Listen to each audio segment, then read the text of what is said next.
রাজীব কুমার তৃণমূলের রাজ্যসভার সাংসদ, কিন্তু আর কোনোদিন তৃণমূলে তিনি কাজ করবেন না, এমনটা ঘনিষ্ঠ মহলে তিনি জানিয়েছেন। রাজ্যসভার সাংসদ পদ থেকে ইস্তফা দিয়ে তিনি বিজেপির হয়ে আবার টিকিট পেতে চান। রাজ্যের মুখ্যমন্ত্রী শুভেন্দু অধিকারী সরাসরি বলে দিয়েছেন রাজীব কুমারকে কোনো রেয়াত করা হবে না। মনোজ বার্মা, রাজীব কুমার ব্যাগটা গোছান।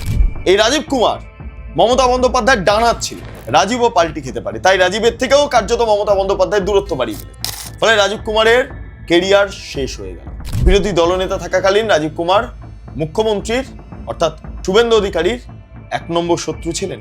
রাজীব কুমার আপাতত শূন্যে ভাসছেন, মহাশূন্য, যার ডান হাত নেই, যার বাঁ হাত নেই, যার মাথার উপর ছাদ নেই। যে কোনো মুহূর্তে মাধ্যাকর্ষণ শক্তির জেরে নিচে পড়ে ধ্বংস হয়ে যাবে।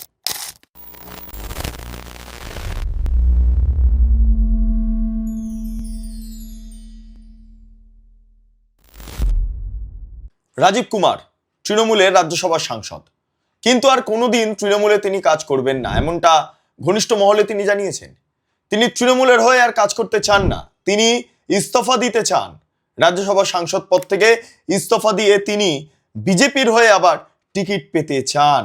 ঠিক যেমন সুখেন্দু শেখর রায়, ঠিক যেমন সুস্মিতা দেব বা প্রকাশিক বড়াইকরা পেয়েছেন, বা এই কোয়েল মল্লিক, তিনি ইতিমধ্যে ইস্তফা দিয়ে দিয়েছেন এবং তিনি বিজেপিতে যোগদান করছেন, কারণ ভূপেন্দ্র যাদবের সঙ্গে কথা বলেছেন এবং বিজেপি রাজ্য নেতৃত্বের সঙ্গেও কথা বলেছেন। তিনি বিজেপিতে যোগদান করছেন এবং তিনি মনে করছেন যে আগামী দিনে রাজ্যসভার সাংসদ পদের টিকিটটা যাতে বিজেপির তরফে কোয়েল মল্লিক পান, সেটা চাইছেন, নিশ্চিত করতে চাইছেন কোয়েল মল্লিক।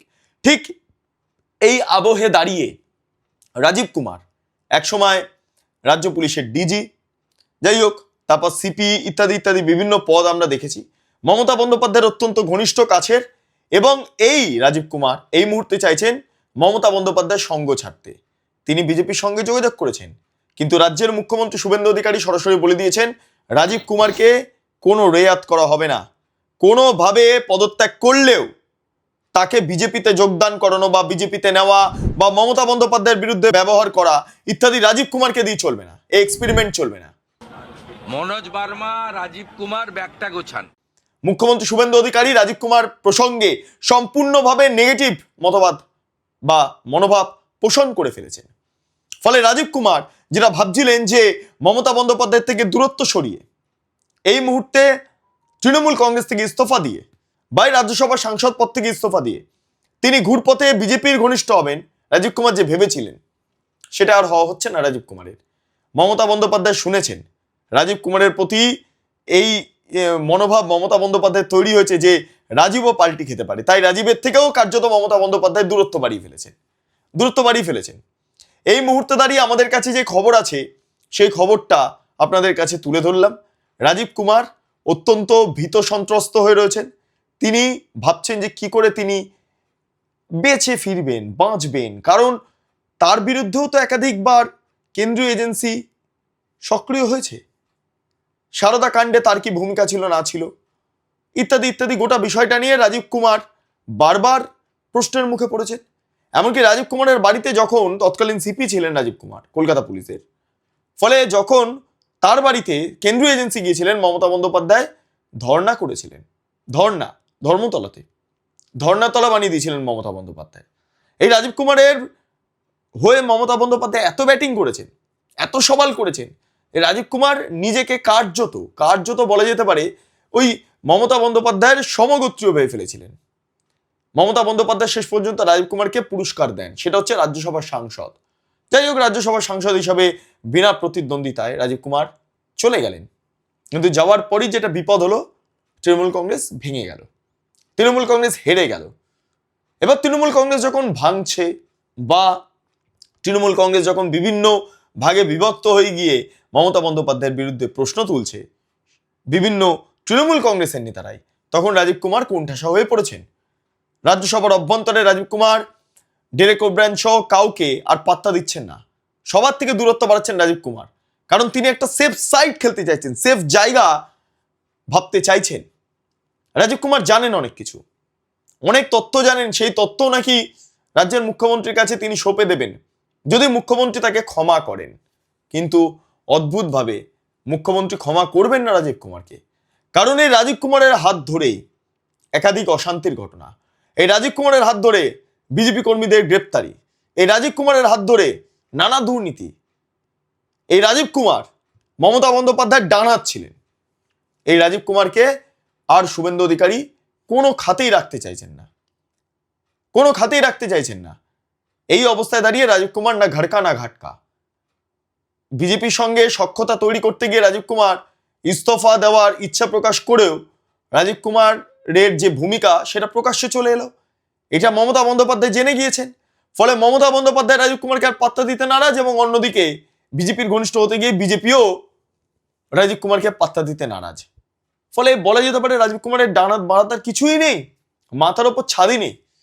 নামমাত্র এই মুহূর্তে রাজ্যসভার সাংসদ, যে সাংসদ পদ যে কোনো মুহূর্তে চলে যেতে পারে। হয়তো রাজীব কুমার তিনি নিজে থেকে ইস্তফা দিয়ে দেবেন। রাজীব কুমার পলিটিক্সের মধ্যে থাকতে চাইছেন না।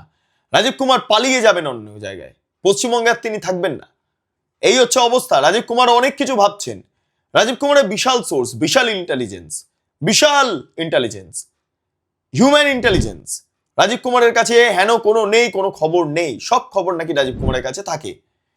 স্বাভাবিকভাবে প্রাক্তন ডিজি, কলকাতা পুলিশের কমিশনার, প্রাক্তন।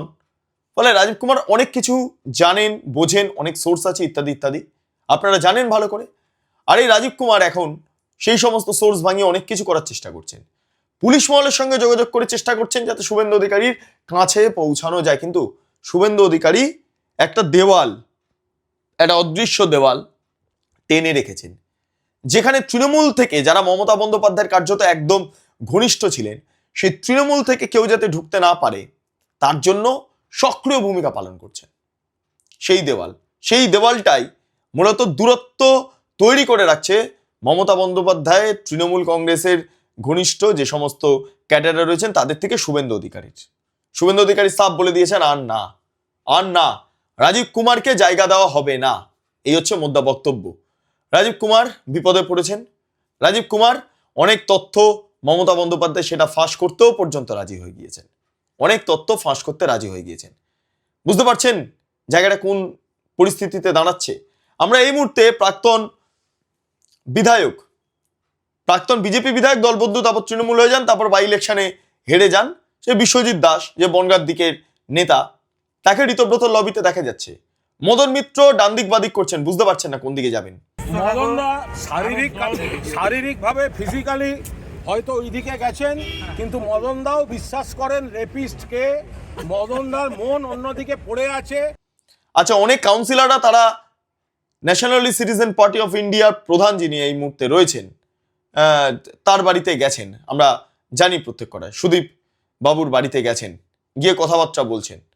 ফলে তৃণমূল কংগ্রেসটা ভাঙছে। মনীশ গুপ্ত তিনিও ছেড়ে দিচ্ছেন। তাহলে ফলে অনেক জায়গা তৈরি হয়ে যাচ্ছে, যেটার মাধ্যমে রাজীব কুমার বুঝতে পারছেন যে তৃণমূল কংগ্রেস দলটাই আর থাকবে না, মমতা বন্দ্যোপাধ্যায় দলটাই আর থাকবে না। হয়তো মমতা বন্দ্যোপাধ্যায় নতুন কোনো দল করবেন। তখনই রাজীব কুমার বুঝতে পেরে তিনি আর তৃণমূল কংগ্রেসের সাংসদ হিসাবে আর কাজ করতে চাইছেন না। তিনি চাইছেন যদি কোয়েল মল্লিকের মডেলে, তিনি চাইছেন সুখেন্দু শেখর রায়ের মডেলে, বা সুস্মিতা দেবের মডেলে, বা প্রকাশিক বড়াইয়ের মডেলে যদি একটু বিজেপির ঘনিষ্ঠ হওয়া যায়। কিন্তু লাইন ক্লিয়ার নয়। আর এই লাইন ক্লিয়ারও হবে না। মুখ্যমন্ত্রীর সরাসরি নির্দেশ, রাজীব কুমারকে কোনো রেয়াত করা নয়। ফলে রাজীব কুমারের কেরিয়ার শেষ হয়ে গেল। আর এর বাইরে কোনো বিষয় সামনে উঠে আসছে না। রাজীব কুমারের কেরিয়ার প্রায় শেষ। বিরোধী দলনেতা থাকাকালীন রাজীব কুমার মুখ্যমন্ত্রীর অর্থাৎ শুভেন্দু অধিকারীর 1 নম্বর শত্রু ছিলেন। আর আজকের দিনে দাঁড়িয়ে সেই রাজীব কুমার যদি মুখ্যমন্ত্রীর সঙ্গে চাইছেন, পায়ে পড়তে চাইছেন যে যোগাযোগ করি, একটু বাঁচিয়ে দিন, মুখ্যমন্ত্রীকে জায়গা ছেড়ে দেবেন না। ফলে সেই মোতাবেকই রাজীব কুমার আপাতত শূন্যে ভাসছেন, মহাশূন্যে। যার ডান হাত নেই, যার বাঁ হাত নেই, যার মাথার উপর ছাদ নেই, শূন্যে ভাসছেন। যে কোনো মুহূর্তে মাধ্যাকর্ষণ শক্তির জেরে নিচে পড়ে ধ্বংস হয়ে যাবেন। এই হচ্ছে রাজীব কুমারের অতীত, ছিল, বর্তমান এবং ভবিষ্যৎ। যাই হোক, আপনাদের কি মতামত অবশ্যই আপনারা কমেন্ট সেকশনে জানান। আপনারা এতক্ষণ ধরে দেখছিলেন বেঙ্গল লিবার্টি। চ্যানেলটি অবশ্যই ভালো লাগলে লাইক করুন, সাবস্ক্রাইব করুন, শেয়ার করুন, বেল আইকন ক্লিক করুন, www.bengalliberty.com, সেখানে ক্লিক করুন। সমস্ত খবর আপনাদের জন্য সাজানো রয়েছে। পাশাপাশি আরো 2টি YouTube channel, Bengal liberty live, Bengal liberty news, সংশ্লিষ্ট দুটি ইউটিউব চ্যানেলে আপনারা প্রবেশ করুন, লাইক করুন, সাবস্ক্রাইব করুন, শেয়ার করুন, বেল আইকন ক্লিক করুন।